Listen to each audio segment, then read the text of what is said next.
Praise the lord everyone. प्रभु की स्तुति और महिमा हो। परमेश्वर पिता का धन्यवाद हो आज के इस समय के लिए जो परमेश्वर ने आपको और मुझे दिया है। मेरे प्रिय, जैसा कि आप जानते हैं आज संडे आराधना का दिन है और परमेश्वर पिता ने या आज के दिन में आनंद मनाने का एक अवसर दे, इसके लिए प्रभु का धन्यवाद करते हैं। मेरे प्रिय, इस शाम के समय में मैं परमेश्वर की उपस्थिति में एक विशेष टॉपिक पर चर्चा करने के लिए जा रहा हूँ जो अत्यंत आवश्यक है। मेरे पिछले दिनों हमने बहुत से टॉपिक्स पर आधारित विषयों पर चर्चा किया।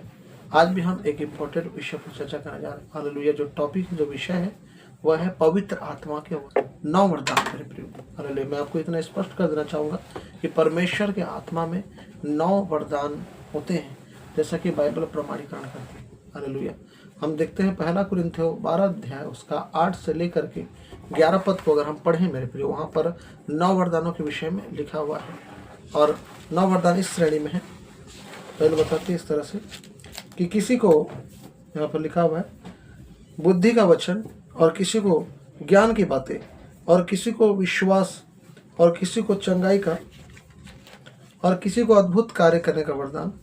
और 6वें पद में हम देखते हैं यहाँ पर लिखा है भविष्यवाणी, और 7वां नंबर में आत्माओं की परख, और 8वां अन्य भाषा बोलना, और 9वां वरदान है अन्य भाषा का अनुवाद। यानी कि पूरे के पूरे 9 वरदान मेरे प्रिय यहाँ पर हम देख सकते हैं जिसको वर्णित किया गया है। हालेलुया। मेरा एक छोटा सा प्रयास है कि मैं आपके बीच में उन वरदानों पर आधारित रेफरेंस प्रस्तुत करना चाहूँगा मेरे प्रियो, कि आप बाइबल के रेफरेंस के द्वारा या बिब्लिकल रेफरेंस के द्वारा उस प्रूफ को प्राप्त कर पाएँ। क्योंकि मैं इतना आपको बताना चाहूँगा, आज बहुत सारे लोग, मैं आपको सच बता रहा हूँ, बहुत से लोग हैं जो वरदानों के विषय में अज्ञात होते हैं मेरे प्रिय। परमेश्वर के आत्मा को तो वो पा लेते हैं, यानी पवित्र आत्मा को वो पा लेते हैं, लेकिन वो प्रभु के वरदानों के बारे में अज्ञात रहने के कारण अपनी सेवकाई में बढ़त को देख नहीं पाते, या अपनी सेवकाई में उन क्षेत्रों में उन कार्यों को देख नहीं पाते जो परमेश्वर चाहते हैं। मेरे प्रियो, मैं आपको बताना चाहूँगा, परमेश्वर चाहता है कि आप 9 वरदानों को प्राप्त कर लें।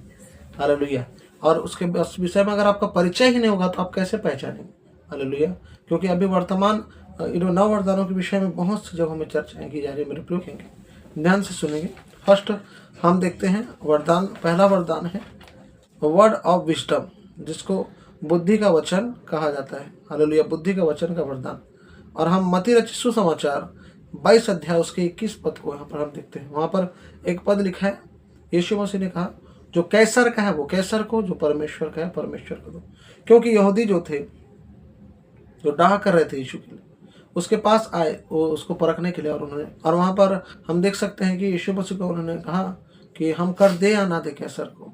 तो यीशु मसीह ने उनसे कहा कि लाओ सिक्का दिखाओ और मैं इस तरह से तुम्हें बताऊंगा। और उन्हें बताया मेरे प्रियो कि जो कैसर का है वो कैसर को दो, और जो परमेश्वर का है परमेश्वर को दो। यानी कि वो बुद्धि के द्वारा यीशु को चाल में फंसाने की कोशिश कर रहे थे, लेकिन जब परमेश्वर का वरदान जो प्रभु के आत्मा के द्वारा, जैसे हम देखते हैं प्रेरितों 10:38 में लिखा है कि परमेश्वर ने यीशु को भी पवित्र आत्मा और सामर्थ से अभिषेक किया था, और वही सामर्थ, हालेलुया, प्रभु का धन्यवाद, उनके जीवन में काम किया। और बुद्धि के द्वारा मेरे प्रियो उन्होंने इस बात को प्रमाणित। और वहाँ पर हम देखते हैं कि यीशु मसीह ने इम्पोर्टेंट स्पीच दिया कि जो कैसर का है वो कैसर को, जो परमेश्वर का है परमेश्वर को। तो इस तरह से उन्होंने बुद्धि के वरदान को उपयोग किया मेरे प्रियो।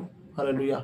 मैं चाहूँगा कि आगे भी आप बड़े ही रुचि के साथ वरदानों के विषय में जानें। सेकंड हम देखते हैं ज्ञान का वरदान मेरे प्रियो। और ज्ञान का वरदान यहाँ पर यूहन्ना 4 अध्याय और उसका 1 से लेकर 4 तक अगर हम पढ़ें तो यहाँ पर यीशु मसीह ने एक अद्भुत रीति से ज्ञान के वचन के द्वारा नतनेल के हृदय में जो एक कन्फ्यूज़न था, और कन्फ्यूज़न होने के कारण मेरे प्रियो वो बार बार मतलब वो सोच रहा था कि नासरत से भी कोई अच्छा वस्तु निकल सकता है, कोई अच्छा वस्तु निकल सकता है। लेकिन लास्ट में हम देखते हैं जब यीशु मसीह जाते हैं, जैसे ही नतनेल दूर खड़ा होता है, यीशु मसीह उससे कहते हैं इसमें थोड़ा सा भी कपट नहीं है, ये सच्चा इजरायली है। हालेलुया मेरे प्रियो। और तुरंत यीशु मसीह ने कहा, तू के पेड़ के तले जहाँ आने से पहले मैंने तुझे देखा है। जब तू अंजीर के पेड़ के नीचे था मेरे पास आने से पहले, उस समय मैं तुझे देख चुका हूँ। हालेलुया। और उन्होंने तुरंत विश्वास कर लिया नतनेल ने कि तू परमेश्वर का, हालेलुया, पुत्र है कहकर। मेरे प्रिय यीशु ने कहा क्या तू इसलिए विश्वास करता है कि मैंने इतना काम तुझे बताया, और भी बड़े काम देखेगा। मेरे प्रिय इसलिए यीशु मसीह चाहते हैं कि हम वरदानों के विषय में अचेत ना रहें। हालेलुया। और बुद्धि और ज्ञान के वचन के द्वारा उन्होंने सारी बातों को प्रकटीकरण किया मेरे प्रिय। जब तक एक व्यक्ति में विजडम नहीं होगा तो उसका धीरज स्थिर नहीं रह सकता, और वो लोगों के बारे में या लोगों की क्रियाशीलता के बारे में जान नहीं सकता। इसलिए ज्ञान का जो वचन का वरदान है वो होना अत्यंत आवश्यक है। हालेलुया। उसके अतिरिक्त हम देखते हैं सामरी स्त्री को भी जब यीशु मसीह ने बुद्धि के वचन के द्वारा इस बात को प्रमाणीकृत किया कि परमेश्वर का आत्मा उनके जीवन में काम कर रहा है, मेरे प्रिय कहा जाए वो प्रभु के द्वारा भेजे गए थे। उसने कहा तू 5 पति कर चुकी है और अब भी जिसके पास है वो तेरा पति नहीं। और उसने कहा तू ही एक सच्चा भविष्यवक्ता है। हालेलुया। और वो मान कर वो बताने लगे कि देखो मैंने सच्चे भविष्यवक्ता को जान लिया है या मसीहा को मैंने पा लिया है कहकर। मेरे प्रियो मैं आपको बताना चाहूंगा। और तीसरे पॉइंट में हम लोग देखते हैं विश्वास का। हालेलुया। मरकुस 5 अध्याय उसका 25 से लेकर 34 पद को यदि हम अध्ययन करें, वहां पर हम लोग पाएंगे कि एक 12 वर्ष से लहू बहने वाली स्त्री जो 12 वर्ष से पीड़ा उठा रही थी मेरे प्रियो। लेकिन वहां पर एक और आयत हम देखते हैं, वहां लिखा हुआ है, अगर हम मरकुस 5 अध्याय उसका 25, 26, 27 इस तरह रेगुलर पढ़ते जाएं तो एक आयत हम वहां पर देखते हैं 26वीं 27वें आयत में हम लोग देखते हैं कि वो अपने मन में कहती थी मेरे प्रियो, वो मन में कहती थी कि मैं उसके कपड़े के छोर को ही छू लूंगी तो स्वस्थ हो जाऊंगी कहकर मेरे प्रियो। हालेलुया। ये विश्वास का वरदान है। और ऐसा ही हुआ जब यीशु मसीह मार्ग से होकर जा रहे तो वह यीशु मसीह के पास गई और भीड़ में से यीशु मसीह के कपड़े के छोर को छू लिया और वह चंगा हो गया। अगर आपके अंदर ये वरदान कार्य कर रहा है, याद रखिएगा आप उन कार्यों को कर पाओगे या उन चीजों को हासिल कर पाओगे जो मनुष्य की दृष्टि में असंभव हो सकता है। इसलिए चाहिए कि पवित्र आत्मा के वरदान और गुणों के विषय हम जाने। आमीन। प्रभु का धन्यवाद। और उसने अपने चंगाई को रिसीव कर लिया। हालेलुया। यह भी एक प्रमाणीकरण है कि पवित्र आत्मा के वरदान में एक वरदान और भी है जो विश्वास का है। हालेलुया। उसके बाद हम देखते हैं चौथे वरदान के विषय में जो है चंगाई का वरदान मेरे प्रिय। और चंगाई के वरदान के विषय में हम देखेंगे प्रेरितों के काम 3 अध्याय उसका 1 से लेकर 10 आयत हम पढ़ते हैं। यहाँ पर हम देख सकते हैं कि विशिष्ट चंगाई का कार्य किया गया मेरे प्रिय। जब हम देखते हैं कि पतरस और यूहन्ना वो आराधना करने के लिए जा रहे थे, सुंदर नामक फाटक में एक व्यक्ति बैठा होता है, यानी सुलेमान के ओसारे में जब वो आराधना करने के लिए जा रहे हैं मेरे प्रिय, वहां पर सुंदर नामक एक फाटक था जहां पर एक व्यक्ति था जो अचल था, यानी कि उसका पैर नहीं चल रहा था, वो लंगड़ा था। और मेरे प्रिय वहां पर हम देखते हैं कि उन्होंने उस व्यक्ति को देखा और उन्हें कहा सोना चांदी तो हमारे पास नहीं है, परंतु जो कुछ है तुझे देते हैं, यीशु मसीह के नाम से चल फिर। और वो उठ खड़ा हुआ, चलने लगा और प्रभु का स्तुति भजन गाने लगा मेरे प्रिय, और दौड़ने लगा। हालेलुया। आनंद मानने लगा। मैं आपको बताना चाहूंगा और ये भी उस वरदान का प्रभाव है जो पवित्र आत्मा के द्वारा उन्हें दिया गया था। इसीलिए प्रभु का धन्यवाद करना चाहूंगा। उसके बाद हम 5th में देखते हैं अद्भुत कार्य करने का वरदान। अद्भुत कार्य मेरे प्रिय, अलौकिक कार्य, वे कार्य जो मनुष्य बिल्कुल माप नहीं सकते, तोल नहीं सकते, यानी उनके थॉट में भी नहीं आ सकता। जैसे लूका 18 के 27 में लिखा है, जो मनुष्यों से नहीं हो सकता वो परमेश्वर से हो सकता है। और हम यहाँ पर देखते हैं प्रेरितों की किताब और उसका 9 अध्याय 36 से लेकर 42। यहाँ पर तबिता या दोरकास नाम की एक महिला, जिसे दोरकास भी कहा जाता है, वह महिला अचानक से, वो प्रभु की संगति में रहने वाली, आराधना करने वाली और प्रभु की उपस्थिति में चलने वाली एक महिला थी, लेकिन अचानक से बीमार पड़ जाती। उसका उद्यम था कपड़े सिलना या कपड़े बनाना मेरे प्रियो, और उसको छत के अटारी पर ले जाया जाता है। और हम वहाँ पर देखते हैं कि लोग दुख में बहुत ज़्यादा पीड़ित थे, रो रहे थे उसके लिए। लेकिन यहाँ पर हम देखते हैं कि पतरस के अंदर क्या हुआ, और जब पतरस वहाँ पर पहुँचता है तो उसने तबिता को उठने के लिए कहा मेरे प्रियो।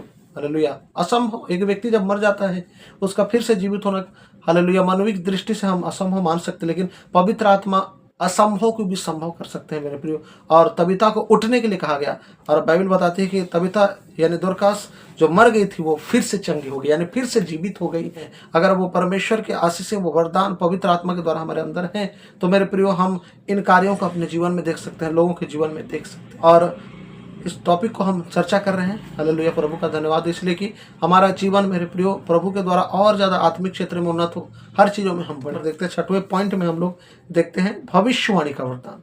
भविष्यवाणी का वरदान बहुत ही अलौकिक वरदान है मेरे प्रियो, जिसके द्वारा आप व्यक्ति के अभी जो वर्तमान परिस्थिति है उसको भी, और जो बीता हुआ परिस्थिति है उसको भी, और आने वाले समय के बारे में बता सकते हैं। और खास करके आने वाले समय के बारे में जब भविष्यवाणी के द्वारा बताई जाती है मेरे प्रियो, तो उसमें चाहे वो आशीष के बारे में हो, चाहे विपत्ति के बारे में हो, उन चीज़ों को परमेश्वर अपने दासों के द्वारा प्रकट करता है। लेकिन पवित्र आत्मा का वरदान अगर एक व्यक्ति के अंदर होता है तो ये वरदान भी उसके साथ कार्य करता है। प्रेरितों की किताब 11 अध्याय 27 से 29 तक अगर हम पढ़ें, वहाँ पर अगबुस नामक एक भविष्यवक्ता था, और बहुत सारे भविष्यवक्ता वहाँ पर इकट्ठे थे, लेकिन केवल परमेश्वर ने अगबुस को उभारा और वो खड़ा हुआ। उसने कहा कि यहाँ पर अकाल पड़ने वाला है। और मेरे प्रियो, जैसा उसने कहा था कि अकाल पड़ेगा, उसी वर्ष वहाँ पर अकाल पड़ा।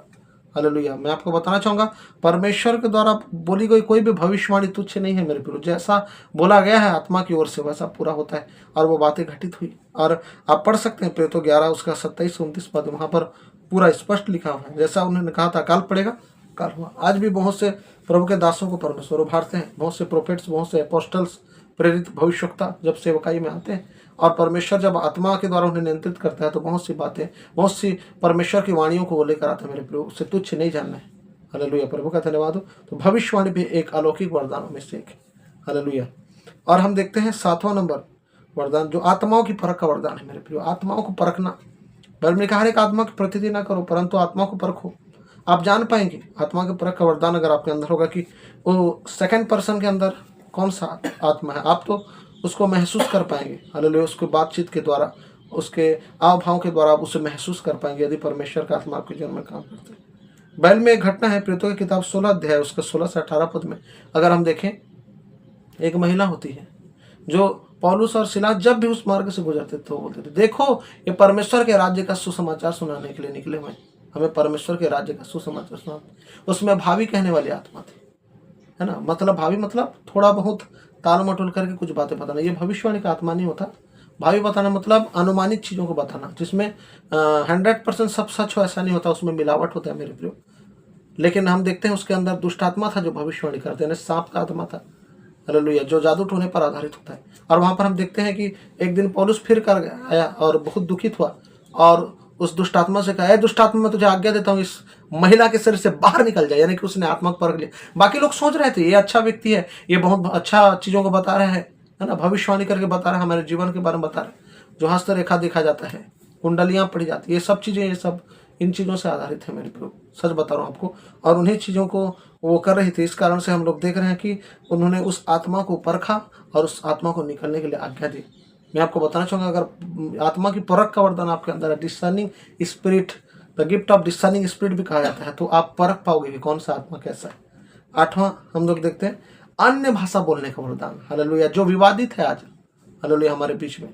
बहुत सारे लोग बोलते हैं अन्य भाषा है, बहुत से बोलते हैं नहीं है, लेकिन बाइबल प्रमाणीकरण करता है। ध्यान से सुने, प्रेरितों की किताब 2 अध्याय उसका 1 से लेकर 4 पद अगर हम पढ़े, प्रेरितों की पत्री 2 अध्याय उसका 1 से लेकर 4 को अगर हम अध्ययन करते हैं, वहां पर सुस्पष्ट लिखा हुआ है मेरे प्रियो हालेलुया कि तब पिन्तेकुस्त का दिन आया और जिस जगह में जो लोग इकट्ठा थे प्रार्थना करने के लिए, तो आग किसी जीव में फटती हुई दिखाई दी और हर एक पर आ ठहरी और पवित्र आत्मा ने जैसा उन्हें सामर्थ दिया वो अन्य अन्य भाषाओं में बोलने लगे। हालेलुया, यानी अन्य भाषा एक विश्वासी के जीवन में चिन्ह है। और इसी चिन्ह को मरकुस और उसके 16 और 17 और 18वीं आयत में भी हम देख सकते हैं कि विश्वास करने वालों के जो 5 चिन्ह है वहां पर भी अन्य भाषा का उल्लेख किया गया है। और 9वां वरदान हम देखते हैं अन्य भाषा का अनुवाद का वरदान। 1 कुरिन्थियों 14 अध्याय 27 और 28 इस बात को पूरी रीति से बदल देता है, क्योंकि पृथ्वी में बहुत सारी भाषाएं हैं मेरे प्रियो, चाहे तेलुगु ले लें, है ना, चाहे तमिल ले लें, हालेलुया, बहुत सी भाषाएं। बीते समय में जब मैं प्रभु के एक सच्चे और खरे अभिषिक्त दास डॉक्टर डीजेस दिनाकरन की एक बुक पढ़ रहा था, स्वर्ग के अंतर्दृष्टि। वहाँ पर डीजेस दिनाकर एक कन्वेंशन में गए हुए थे। उन्होंने जब प्रार्थना किया तो एक छोटी सी बच्ची के जीवन में परमेश्वर का आत्मा उतरा और वो लैटिन भाषा में प्रार्थना करने लगे। हालेलुया, वहीं पर एक व्यक्ति खड़ा हुआ था। हालेलुया, हालांकि वो जो लड़की थी वो लैटिन भाषा से परिचय नहीं रखती थी, उसका कोई भाषा अलग था मेरे पर, लेकिन वो व्यक्ति जो था वो विश्वास नहीं करता था। वो व्यक्ति जब देखा उस लड़की को, जो अनपढ़ गंवार लड़की है, समझ रहे, अनपढ़ गंवार लड़की है जो पढ़ी लिखी नहीं है, वो अनपढ़ गंवार लड़की अचानक से लैटिन कैसे बोलना शुरू कर रही है बोल करके वो हैरान परेशान हो गए। तो गाँव की लड़की होकर लैटिन भाषा जो बहुत कहा जाए एकदम हार्ड भाषा कहा जाता है मेरे पे, उसको वो कैसे बोलना शुरू की। और वो डीजेस दिनाकरन के पास जाकर पूछते हैं, हालेलुया, ये क्या है, ये कैसा मैजिक है। हालेलुया, मैं आपको बताना चाहूँगा डीजेस दिनाकरन से कहा ये कोई मैजिक नहीं, ये परमेश्वर का आत्मा का वरदान है। हालेलुया, उन्होंने कहा वो जो भाषा बोल रहे थे मुझे अच्छे से समझ आ रहा था क्योंकि मैं लैटिन बोलता हूँ। हालेलुया, उन्होंने कहा हाँ भाई, आप जो अनुवाद कर रहे हैं लैटिन में अच्छी बात है, लेकिन वो परमेश्वर का आत्मा का वरदान, भले ही वो अनपढ़ है लेकिन परमेश्वर ने उसको उस भाषा के द्वारा अभिषेक किया है मेरे, ताकि वो उस भाषा के द्वारा भी प्रभु की महिमा कर पाए। तो अन्य भाषा और अन्य अन्य भाषा में जो डिफरेंस है उसको मैं नेक्स्ट वीडियो में क्लियर करूंगा। हालेलुया, बस हम इतना ही जाने कि 9 वरदान जो मेरे प्रियो, हालेलुया, प्रभु का धन्यवाद हो, वो एक व्यक्ति के जीवन में कैसे एक्टिव हो सकते हैं। इस तरह से जब हम प्रभु की उपस्थिति में रहेंगे, और अगर हम जानकारी ही नहीं होगा तो हम लोग सिर्फ बोलेंगे हमारे पास आत्मा है और नौ वरदानों के बारे में हम जाने पाए, लेकिन कहीं ना कहीं आप देखें, अगर आप प्रभु के आत्मा में चलने वाले व्यक्ति, अगर आप उपवास में प्रार्थना में चले, मेरे प्रभु इन चीज़ों को भी आप पालें, प्रभु को बोलें, हालेलुया, इन वरदानों को भी आप प्राप्त कर लें। बोले प्रभु से, हे परमेश्वर मुझे भी आपके वरदानों से भर। मोमेंट जब प्रभु के दास डॉक्टर डीजे दिनाकरन हालेलुया एक सभा में बैठे हुए थे, एक प्रभु के सुप्रसिद्ध दास वहां पर प्रचार करने आए थे। कड़कती धूप में मेरे प्रियो मई जून के महीने में घुटने में बैठकर वो रो रो कर गिड़गिड़ाने लगे, प्रभु मुझे भी नव वरदान से भर दे और भर दे, ताकि मैं इस भारत देश में उद्धार के कार्य को मैं देख सकूं, लोगों को मैं चंगाई का सुसमाचार सुना सकूं, लोग चंगे हों और वो बड़े मिरेकल हो जो इस दास के द्वारा हो रहा है। और परमेश्वर ने दिया मेरे प्रियो। यदि आपके अंदर भूख प्यास है मेरे प्रियो, हालेलुया, और अगर खुदा से मांगते हैं, खुदा उन जरूर आपको देगा। इस छोटे से संदेश के द्वारा हालेलुया अगर आप आशीष हुए हैं तो ज़्यादा से ज़्यादा लोगों तक इस वीडियो को शेयर करें मेरे प्रियो। अगली बार हम अन्य भाषा और अन्य भाषा से क्या है इस पर हम लोग चर्चा करेंगे।